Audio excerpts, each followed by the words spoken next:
Suatu peristiwa luar biasa terjadi setiap tahun di jantung Yerusalem.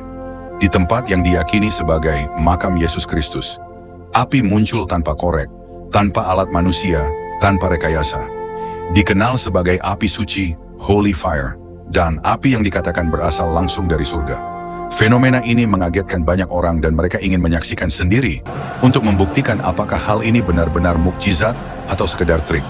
Setelah peringatan Jumat Agung dan sebelum Minggu Paskah yang menandai peringatan kebangkitan Yesus Kristus, mukjizat ini terjadi setiap tahun hanya muncul pada malam sebelum Paskah. Menurut tradisi Kristen Ortodoks, Patriark Yerusalem akan memasuki edikula, yakni kapel kecil yang menaungi makam Yesus.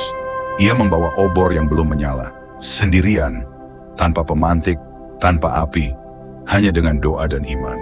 Dan di dalam keheningan yang sakral, api itu menyala secara ajaib tanpa bantuan alat apapun.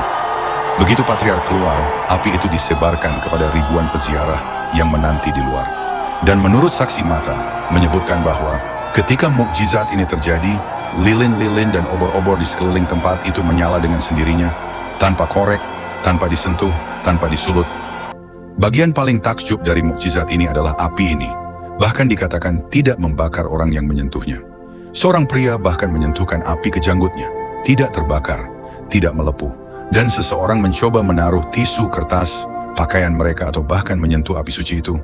Tidak terjadi apa-apa, tidak terbakar, tidak ada luka, semuanya tetap aman. Ini terjadi selama momen tertentu yang diyakini sebagai kehadiran Roh Kudus Tuhan yang turun ke tempat tersebut. Kisah Para Rasul 2 ayat 3. Tampaklah kepada mereka lidah-lidah seperti nyala api, maka penuhlah mereka dengan Roh Kudus.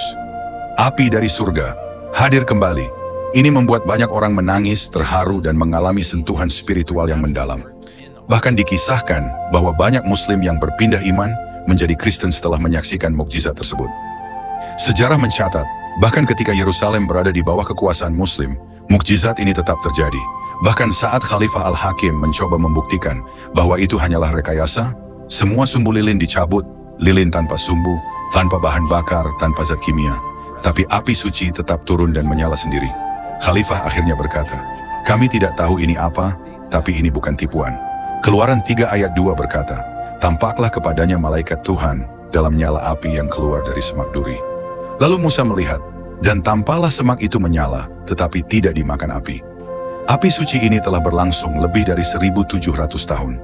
Kejadian ini semakin memperkuat keyakinan bahwa api suci bukanlah api biasa, dan bukan pula hasil rekayasa manusia. Api yang dipercaya berasal dari Roh Kudus sendiri. Dari tahun ke tahun, para utusan dari berbagai negara datang untuk menyalakan lentera dari api ini, disimpan dalam wadah tertutup dan dijaga selama perjalanan, dan membawa ke negaranya, membawa simbol kebangkitan Kristus kepada dunia. Yohanes 8 ayat 12. Akulah terang dunia, barang siapa mengikut aku, ia tidak akan berjalan dalam kegelapan. Api suci adalah simbol dari terang Kristus yang bangkit. Api suci bukan sekadar nyala, tapi cahaya yang menggetarkan hati. Sebuah sentuhan dari surga yang tak bisa dijelaskan sains, menjadi tanda pengingat bahwa kuasa Tuhan masih bekerja. Katakan amin dan bagikan VT ini kepada dunia, bahwa kebangkitan Kristus bukan dongeng, melainkan nyata dan hidup hingga hari ini.